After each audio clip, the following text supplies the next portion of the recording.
네, 안녕하세요. 5월 6일 날 개강되는 수업에 대해서 간단하게 이야기도 한번 해보고요. 그다음에 중간고사를 끝나고 나간 이후에 대한 간단한 소회도 한번 이야기를 해보도록 하겠습니다.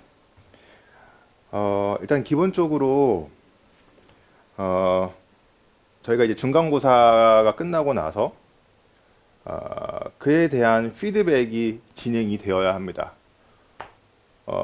그럼 저는 당연한 거고요. 학생들 또한 반드시 피드백이 진행이 되어야 한다라고 생각을 합니다. 그래서 결국 저랑도 상담은 하겠지만 학생 나름대로의 스스로의 에, 내가 이번에 어떠한 부분이 부족했는지를 한번 판단해 보실 필요가 있는 것 같고요.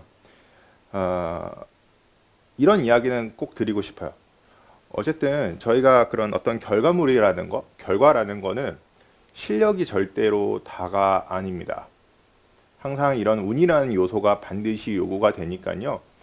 어, 이러한 어떤 시험 결과에 너무 일희일비하지는 않았으면 좋겠습니다. 알겠죠? 물론 반성해야 될 부분은 반성을 해야겠지만요. 그렇죠?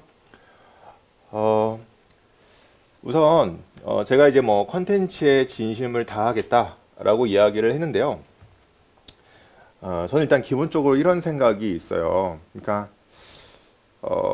어떤 연차가 쌓일수록 강사로서의 연차가 쌓일수록 적중이라는 게 그렇게 중요한가라는 어떤 그런 아주 기본적인 생각이 좀 들긴 해요.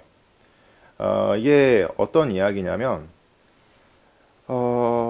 이쪽 완전 좀 다른 이야기일 수도 있는데 최근에 그 워렌 버핏하고 찰리 먼거가 주주총회를 했습니다. 얼마 안 됐거든요. 정말 얼마 안 되는데 그때 그분들이 이런 이야기를 하더라고요.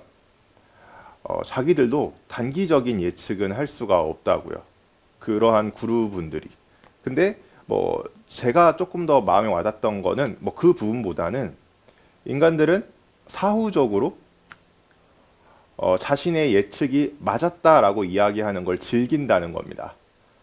근데 그게 왜 그럴까 생각을 해보면 저는 인간과 동물의 가장 큰 차이는 시간이라는 걸 인지한다라는 부분이거든요. 그게 이제 인간만이 갖고 있는 어떤 아주 중요한 특징이잖아요. 그러다 보니까 이런 예측이라든지 그런 걸 굉장히 좀 중요하게 여기고 심지어 좀 좋아하기까지 하는 것 같아요. 그렇죠?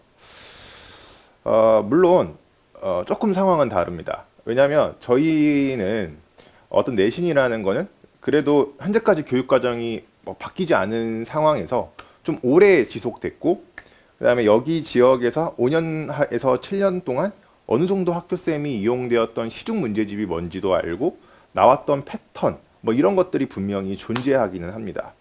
그렇죠? 그래서 어느 정도는 이런 게 나오지 않을까라는 되게 큰 범위라고 해야 될까요? 그런 부분들이 존재는 해요. 그러다 보니까 사실은 어떤 면에서는 이렇게 큰 범위를 정해버리면 여기 안에서는 무조건 시험이 나오기는 합니다. 근데 어떤 생각이 드냐면 이 큰 범위를 학생들이 과연 다 소화해낼 수 있을까? 라는 기본적인 고민이 드는 거죠. 사실 적중은 그렇게 어렵지 않아요. 솔직히. 이렇게 큰 범위를 만약에 그냥 갖다 줘놓고 적중했다라고 이야기하면 사실 되거든요. 근데 그거를 학생들이 소화를 하지를 못하면 아무 소용이 없어요. 네, 그 부분이 뭐라고 해야 될까? 가장 중요한 어떤 엣지 같은 부분이라고 생각을 해요. 학생을 어떻게 하면 이 부분을 소화시킬 수 있을 것인가?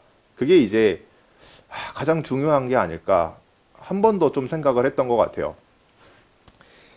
이번에 분명히 어려웠어요. 특히 제가 개인적으로 생각할 땐 홍총고는 진짜 개인적으로 좀 너무하다 싶을 정도로 좀 어려웠던 것 같고 수지고도 정말 어려웠고 풍도고는 상대적인 거지 여기도 정말 어려웠어요. 쉽지는 결코 쉬운 시험지는 아니었어요. 그나마 풍도고는 100점이 가능한 시험지이긴 했으나 그렇다고 결코 쉬운 시험지는 아니었다라는 걸 한 번 더 밝혀드리고요. 아마 학생들이 특히 홍총고 시험지를 풀어본 홍총고 학생들 같은 경우 물론 수지 풍독도 비슷한 감정을 느꼈을 것 같은데 특히 홍총고 같은 학생들이 이런 생각이 들었을 거예요. 아, 이게 수학 공부를 해서 이게 과연 의미가 있나 싶었을 거예요. 그래서 자신도 모르게 아, 이러다가 나 수포자 되는 거 아닐까 싶은 어떤 감정이 들었을 수도 있겠다. 그런 생각이 좀 듭니다. 그래서 홍총고는 일명 객관식 10번 이전 번호 때부터 학생들이 만만치 않은 부분들이 존재했거든요.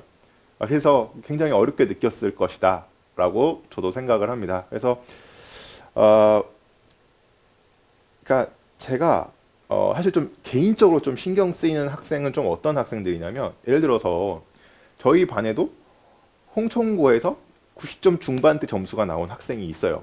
저희 반에도. 근데 그 학생은 만약에 제가 중간고사 때와 비슷한 패턴으로 똑같은 컨텐츠를 제공을 하면 계속해서 좋은 점수가 나올 겁니다. 근데 이제 제가 신경이 쓰이는 거는 그 이외의 친구들이 훨씬 더 신경이 쓰입니다. 어떻게 하면 솔직히 조금 기형적인 구조거든요. 시험지가. 이런 구조를 어떻게 하면 그래도 학생들이 점수가 나오게 할 수 있을까? 그 부분에 대한 고민을 좀 정말 많이 했던 것 같아요. 그래서 어, 이게 사실은 정답을 찾기 쉽지 않아요. 제 개인적인 생각으로는. 아마도 안 될 가능성이 더 높아요. 그러니까 전 항상 이렇거든요. 된다라는 말을 하는 것보다 안 된다라는 말을 했을 때 그 말이 맞을 가능성이 제 경험상 더 높더라고요. 그러니까 성적이 안 오를 가능성이 오를 가능성보다 항상 압도적으로 높습니다. 제 경험상 그래요. 그렇죠? 그러니까 학생 여러분들이 그러면 이 이야기를 듣고 그러면 나는 하지 말아야겠구나.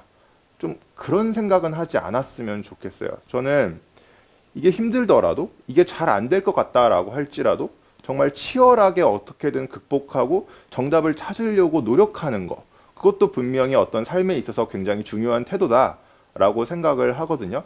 그러다 보면 때로는 아주 좋은 정답을 얻어내기도 합니다. 그리고 제가 굉장히 중요하게 여기는 게 있는데 어떤 결과라는 거는 아주 높은 확률로 긴 시간으로 봤을 때는 뭐 한 학기 뭐 중간고사 이게 떠나서 한 3년이라는 긴 시간 동안 안에서는 결국은 실력대로 대학을 가게 되어 있습니다. 더구나 여러분들이 정말 좋은 실력을 가지면 가질수록 꼭 내신뿐만 아니라 뭐 논술, 면접, 정시 굉장히 다양한 길로 갈 수 있는 길이 열어지기 때문에 스스로 나는 계속해서 실력을 쌓아갈 것이다 라는 생각을 꼭 하셨으면 좋겠어요.